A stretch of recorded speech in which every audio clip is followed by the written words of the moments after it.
May bunta guys.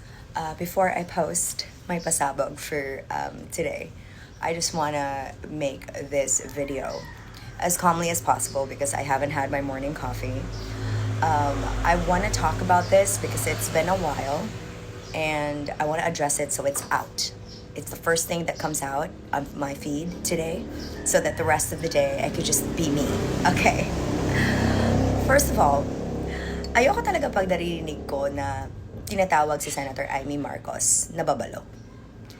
Alam mo yung tuwing naririnig ko yan, I really don't agree. Because insulto talaga sa legacy ni Babalo na makompare siya kay Amy Marcos. Insulto sa pamilya ni Babalo na alam na siya ay isang mabuting tao, isa siyang institusyon sa pagkakomedyante niya, at talagang nakakatuwa pag pinapanood si Babalo because I grew up watching Babalo. Actually, si Senator Amy Marcos, hindi siya si Babalo. Siya si Babala. Babala as in fake news peddler na senator pa man din. Bakit? Let me start off by saying that I used to like Amy Marcos. I used to. I even made a video saying that it would have been a good idea for Sara Duterte to be president and her vice president kasi babae na tandem, finally. But then I realized we cannot have an incapable president and an insecure vice president together. We would be in a much worse shithole if we did. The reason why, I have 3 reasons why I don't think that people should take Amy Marcos seriously. First of all, she lies. She lies. Isn't she the reason why we believe that PBBM is a good choice? Didn't she endorse him as her brother? Diba? Tapos ngayon, iinsultuhin niya, right? Iinsultuhin niya, sisiraan niya, and yes, paninira ito because sa panginginsulto niya sa presidente, ang ginago niya, hindi lang naman yung kapatid niya, ginago niya ang buong bayan. Tayo naniwala sa kanya sa endorsement niya. Ano kaibahan niya kay Sara? Walang kaibahan. Pareho sila. Hindi ba? Now, number 2. Sa tagal-tagal niya bilang senador, and you can check how many terms she's had or how many years she's been in public service. Hanggang ngayon ba naman, ang kanyang ginagawa ay ang paglilin lang sa taong bayan. Paglilin lang sa isang napaka-basic lang naman sana na truth about a budget process.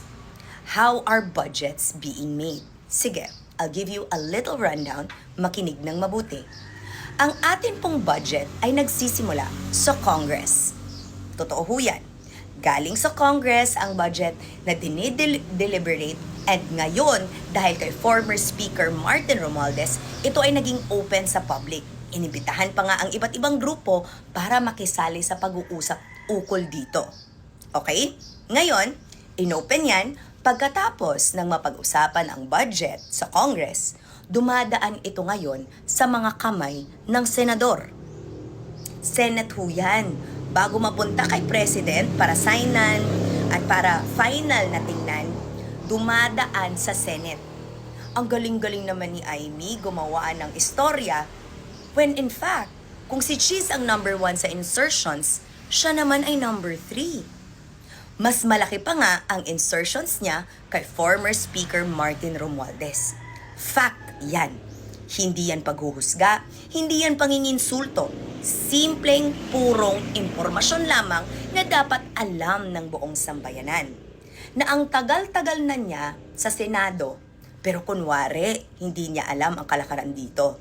Kunwari, hindi siya kasali sa problema at hindi siya kasali sa panggagago ng bansang ito. 1 and 2 na yon. Number 3. Ang hilig-hilig mo naman, Manang. Talagang ang hilig-hilig mong manginsulto na bonjing si former Speaker Martin Romualdez. Pero ikaw tong mayaman sana pero mali ang pagkatimpla ng fillers mo. So ano dapat ang tawag sa'yo? Babala. Hindi ka babalo. Babala ka dahil dapat binabalaan ang mga tao na hindi ka pakikinggan at hindi ka seseryosohin.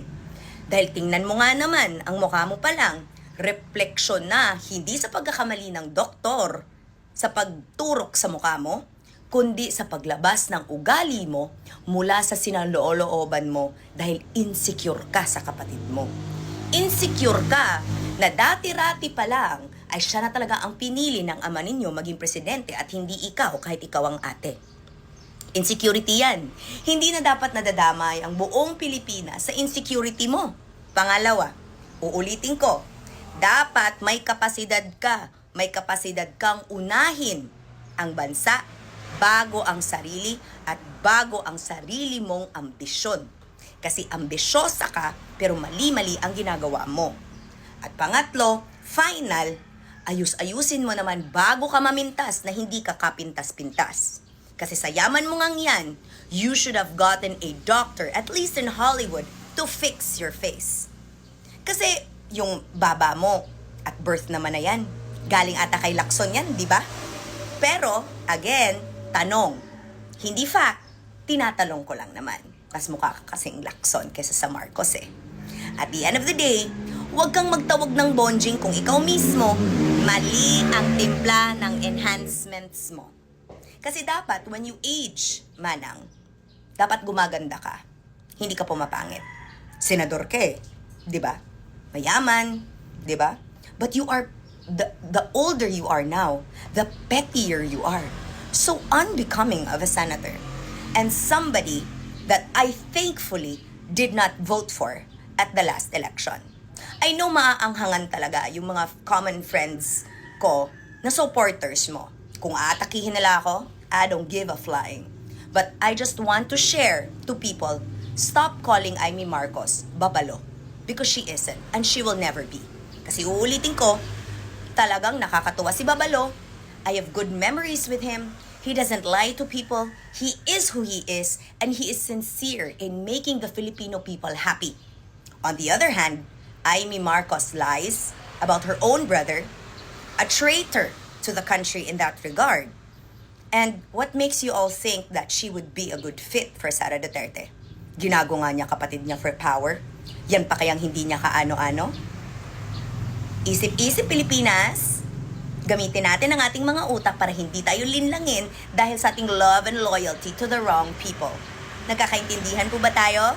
Good morning! Nakipag-ugnayan na sa kanyang mother unit ang inalis sa pwestong Army Colonel dahil umano sa pagbawi ng suporta kay Pangulong Ferdinand Marcos Jr. Ayon kay Major General Michael Logico, commander ng Training Command, bandang 7:30 kagabi, voluntaryong nagbalik loob si Colonel Aldi Mongao at isinuko ang kanyang sarili sa kontrol ng militar.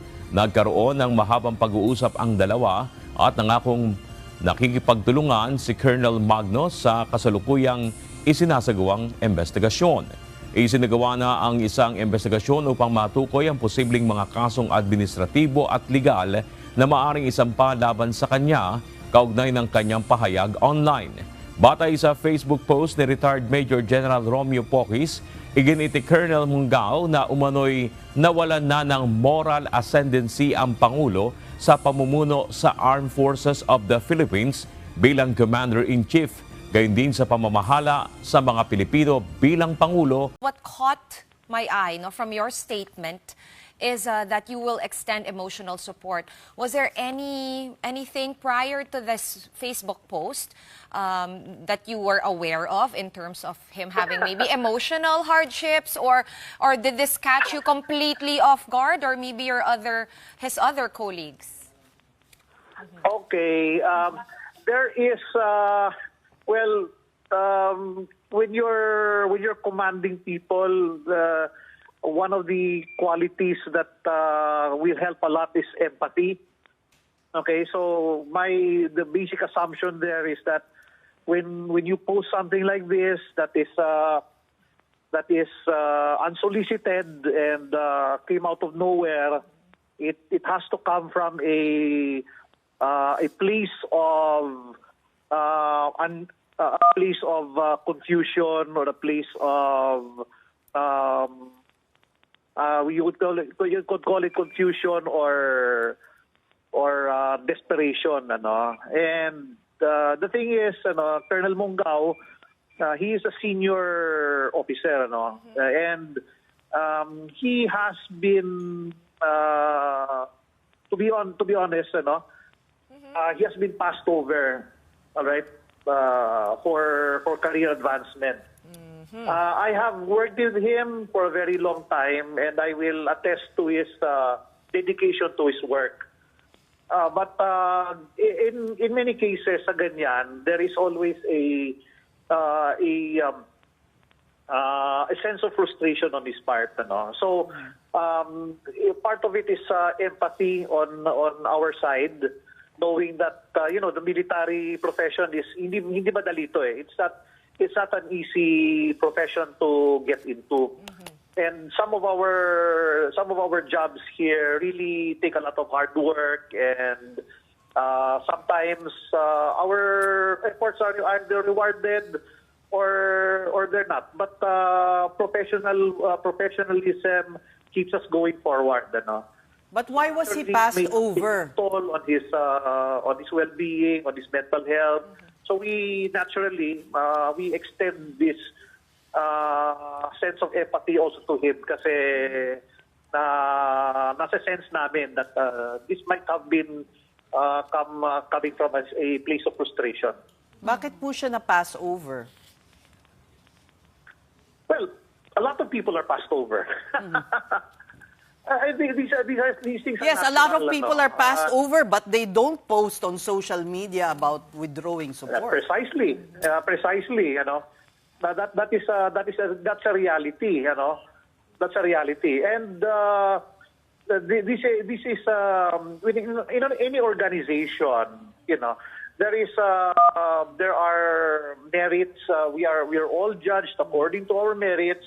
We are all judged according to our accomplishments and our capacity to handle stress, our capacity to perform in a professional manner. Has his... That's absolutely right. What you mentioned is absolutely right. Yes, sir. Many people get passed over, but many people either keep on Yes. moving forward and just perform our duties like professionals.